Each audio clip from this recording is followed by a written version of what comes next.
नमस्कार दोस्तों, जय श्री कृष्ण।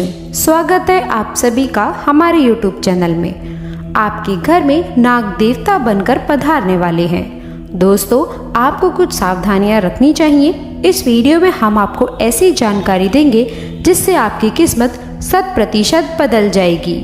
और आज रात 3:30 बजे के बाद यह देवता आपके घर में घुसने वाले हैं। ये कोई सामान्य नहीं है, बहुत ही देवी शक्ति रहेगी। इन्हें नाराज करने की भूल बिल्कुल भी मत करना। कई बार जाने अनजाने में हम कुछ लोगों को अपमानित करके हमारे घर से भगा देते हैं। हमारे घर में घुसने वाले जीव जंतुओं को भी हम मार देते हैं। आपकी यही एक गलती आपके आने वाले पूरे भविष्य पर भारी पड़ सकती है, क्योंकि ये देवता आपके घर में किसी भी रूप में प्रवेश कर सकते हैं। डरने वाली कोई बात नहीं है, ये तो आपको आशीर्वाद देना चाहते हैं। अभी आपके ऊपर है कि आप आशीर्वाद लेना चाहते हैं या नहीं लेना चाहते हैं। वीडियो बहुत खास है, बिल्कुल भी इसे मिस ना करें और शुरू से लेकर अंत तक ज़रूर देखिएगा, क्योंकि दोस्तों आज जो ज्ञान हम आपको देने वाले हैं आपके भी रोंगटे खड़े कर देगा। सबसे पहले जो भी महादेव के सच्चे भक्त हैं इस वीडियो को लाइक ज़रूर करें और कमेंट बॉक्स में हर हर महादेव जय शिव शंकर ज़रूर लिखिएगा। और साथ ही साथ श्री साईं नमस्तुमे ज़रूर लिखिएगा। अगले 3 महीने में आपका असंभव से असंभव कार्य भी पूरा हो जाएगा। अब दोस्तों, आपने अतिथि देवो भव इस कहावत को या फिर इस पंक्ति को, इस स्तुति को तो सुना ही होगा। भारत में अतिथि देवो भव की परंपरा निभाई जाती है, परंतु फिर भी जब हमारे घर में मेहमान आते हैं तो कुछ लोग उन्हें बोझ समझते हैं। मन ही मन ये सोचते हैं कि ये यहाँ से कब उठेंगे, ये उठें तो हम कुछ खाएं, ये उठें तो हम कुछ कार्य करें। परंतु अगर कोई देवता आपके घर में मेहमान बनकर घुस गए, या वो किसी भी रूप में आ सकते हैं, और यदि आपने उन्हें भगा दिया, नहीं पहचाना और अपमानित कर दिया, तो दोस्तों फिर सोच लीजिए आपकी ज़िंदगी का क्या हाल होगा। इसीलिए तो कहा गया है अतिथि देवो भव, यानी कि हमारे दर पर आया हुआ अतिथि हमारे लिए देव के समान होता है। और यही देवता अब आपके घर में घुसने वाले हैं। तो अब आपको उन्हें नाराज़ नहीं करना है। हमें तो हर मेहमान की पूजा करनी है, चाहे वो बहुत बड़े से बड़ा क्यों ना हो और छोटे से छोटा क्यों ना हो। अगर हम उसकी पूजा करेंगे तभी तो ईश्वर हमें आशीर्वाद देंगे। किंतु द्वार पर आए मेहमान पर इतनी मेहमान करें तो मैं इसके दर पर जब जाऊंगा तो कितना कल्याण होगा। अब भगवान भी आपके दर पर किसी भी रूप में आ सकते हैं, इस बात में कोई भी दोहराए नहीं है। इसीलिए दर पर आए मांगने वाले की, दर पर आए याचक की, घर पर आए मेहमान की कभी भी बुराई नहीं करनी है। उनके खिलाफ मन में कभी भी द्वेष या गलत भावना उत्पन्न नहीं होने देनी है। और हमें इस चीज़ का ख्याल रखना है कि हमें आगे बढ़ना है, उनकी सहायता करने के लिए, उनका नमन करने के लिए, क्योंकि यही आपका सूत्रधार साबित होगा। इस बात को आप हमेशा याद रखिएगा। अब बहुत सारे लोग जीव जंतुओं से बहुत डरते हैं। देखिए, हर प्राणी में परमात्मा का वास है। परमात्मा ने सभी को बनाया है, डरने की कोई बात नहीं है। हमें सभी जीव जंतुओं की रक्षा करनी है। परंतु बहुत सारे लोग कीड़े मकोड़ों को देखते ही उन्हें मार गिराते हैं। ऐसा करके वो बहुत बड़ा पाप अपने हाथों से कर रहे होते हैं। इस बात का आपको अंदाज़ा नहीं होता, लेकिन बहुत बड़ा अनर्थ आपके द्वारा हो चुका होता है। ये आपको बिल्कुल भी शोभा नहीं देता है, आपके पाप कर्मों को बढ़ाता है और आपके लिए अपने महत्वपूर्ण कार्यों में अटकनें पैदा करता है। तो अब अगर आपके घर में कोई देवता आने वाले हैं तो वो जीव जंतुओं का रूप लेकर भी आ सकते हैं।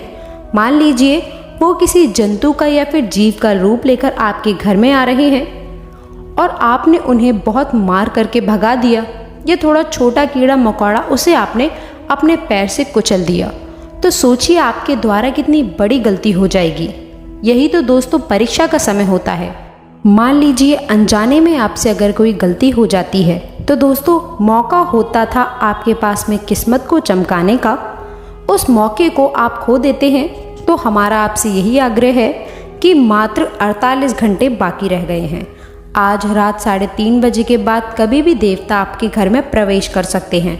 बहुत सारे लोग ऐसे भी होते हैं जैसे खुद देवता आते हैं आपके घर परिवार के या कोई भी, जिसके बाद वे हवा में झूमने लगते हैं, अलग अलग तरह की हरकतें करने लगते हैं। तो आप उनके चरण स्पर्श ज़रूर करें। इस रूप में भी वो आपके घर में प्रवेश कर सकते हैं, लेकिन आप उन्हें पहचान नहीं पाएंगे। और दोस्तों हो सके तो उनके मनपसंद चीज़ उन्हें खिलानी है और किसी भी तरह से उनसे आशीर्वाद ले लेना है, क्योंकि उनका ये आशीर्वाद आपके काम आएगा। उन्हीं का आशीर्वाद आपको दुश्मनों की चाल से बचाएगा।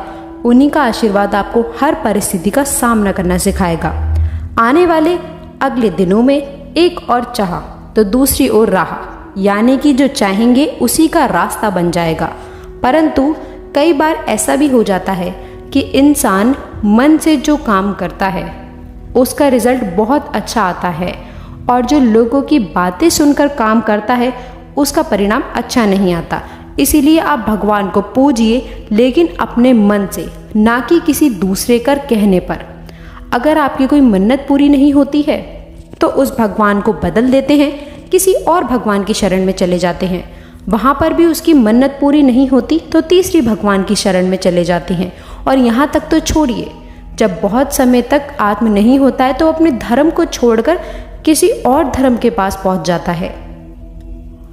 मानव यहाँ तक गिर चुका है कि उसे सिर्फ अपना काम पूरा कराना है, तभी वो उन भगवान को मानेगा। देखिए, एक उदाहरण के तौर पर बहुत गहरी बात समझाएंगे, कान लगा कर सुनिएगा।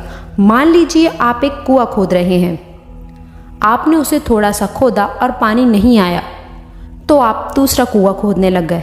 उससे भी आपने थोड़ा खोदा और पानी नहीं आया, फिर आप तीसरा कुआं खोदने लग गए।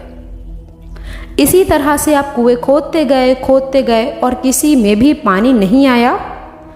पानी ना आने का कारण क्या था? आपने सब कुओं को थोड़ा थोड़ा खोदा। अगर आप एक ही कुएं को लंबा खोद देते, गहरा खोद देते, तो 100% गारंटी थी कि उसमें से पानी आ जाता। उसी प्रकार से अलग अलग भगवानों को पूजने की गलती मत करिए, चाहे आपका काम बन रहा है या नहीं। किसी एक भगवान की भक्ति में ही संलग्न न रहिए। अगर आपके साथ महादेव की बन रही है तो महादेव से बना लीजिए।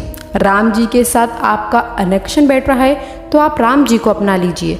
आप कृष्ण जी को मान लीजिए, आप माता रानी को मान लीजिए, लेकिन भक्ति में बदलाव मत करिए। किसी एक ही भक्ति को अपनाइए। आप सब एक हैं, कोई अलग नहीं है।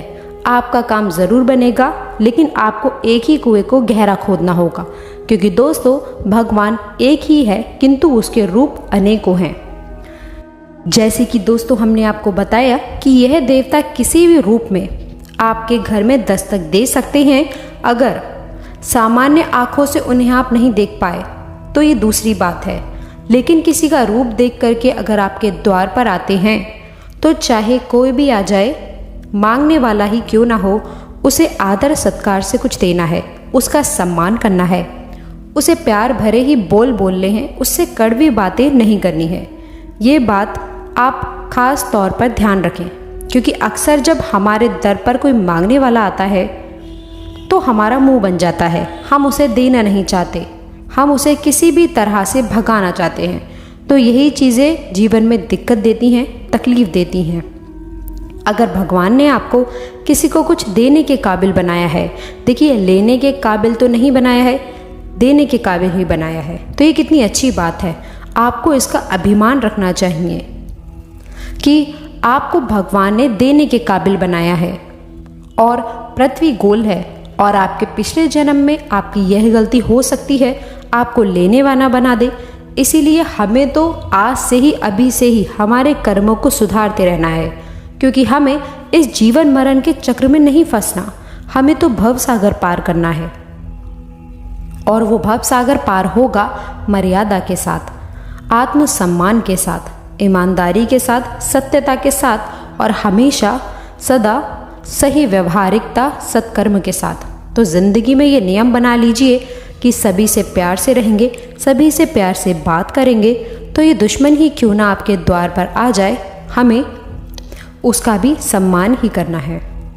तो दोस्तों, आशा करते हैं कि वीडियो में दी गई जानकारी आपको बहुत पसंद आई होगी।